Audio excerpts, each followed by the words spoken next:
دوستو، آج مسلمانوں کی تاریخ کو غلط تصویر دے کر پیش کرنا ایک عام سی بات ہو چکی ہے۔ ہر دن یا ہر ہفتہ ایسی فلمیں بنتی ہیں جن میں اسلامی تاریخ کے بڑے بڑے بہادر، بڑے بڑے ہوشیار کو ایک ظالم یا ڈاکو کی شکل میں پیش کرتے ہیں۔ ہم لوگ اس کے خلاف بولنے کے بجائے اس کے ساتھ دیتے ہیں اور ہم سمجھتے ہیں کہ ان کی زندگی ایسی ہی رہی ہوگی، حالانکہ ان کا اس سے کوئی تعلق نہیں رہتا۔ دوستو، آج ہم اس ویڈیو میں ایسی شخصیت کے بارے میں بتانے والے ہیں جن کو بالی ووڈ فلم میں ایک ڈاکو کی شکل میں دکھایا گیا ہے اور اس کا نام باربروسا ہوتا ہے، جو سمندر میں لوٹ مار اور ڈاکہ زنی کرتے ہوئے دکھایا گیا ہے۔ لیکن دوستو، آپ کو جان کر حیرانی ہوگی کہ جس کو فلم میں ڈاکو کی شکل میں دکھایا گیا ہے وہ سلطنت عثمانیہ کے بحری فوج کے کمانڈر تھے۔ تو آئیے اور جانتے ہیں کہ وہ کمانڈر کی سچی حقیقت کیا ہے۔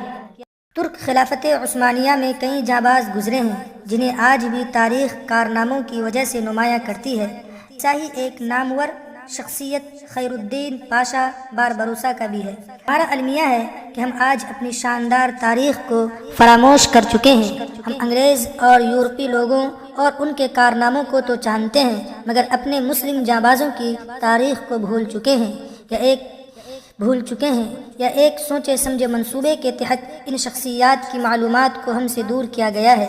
باربروسا کا نام ہم نے انگریزی فلموں میں ایک بحری قزاق کے نام سے سنا ہے، مگر حقیقت میں یہ کردار اپنے وقت میں سمندروں کا بیٹا کہلایا جاتا تھا۔ خیر الدین اپنی بہادری اور غیر معمولی ذہانت کی وجہ سے بحر روم کے سمندروں میں خوف کی علامت سمجھا جاتا تھا۔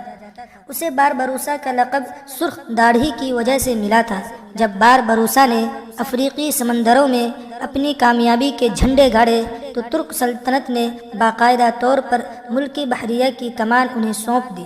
اسی دوران اندلس کے مسلمانوں پر عیسائی حکومت کے ظلم کا بازار گرم ہو چکا تھا۔ خیر الدین نے اپنے بحری بیڑوں میں کئی ہزار مسلمانوں کی جان بچا کر الجزائر پہنچایا۔ اس کے بعد یورپ کے عیسائی ممالک سے مسلمانوں کی جنگوں میں فتح سے ہمکنار کروایا۔ اس کے ساتھ ساتھ خیر الدین کا نام ترک خلافت میں ریاست کو بڑھانے والے جانبازوں میں بھی ہوتا ہے۔ اس نے کئی جزائر پر حملے کر کے فتح کیا اور ترک سرحدوں کو وسیع کیا۔ دوستو، آج ہم اس ویڈیو کو یہیں پر ختم کرتے ہیں۔ ویڈیو پسند آنے پر نہ صرف لائک کریں بلکہ اپنے دوستوں میں شیئر کریں، اور اس چینل میں نئے ہیں تو اس کو سبسکرائب کر لیں۔ السلام علیکم ورحمۃ اللہ وبرکاتہ۔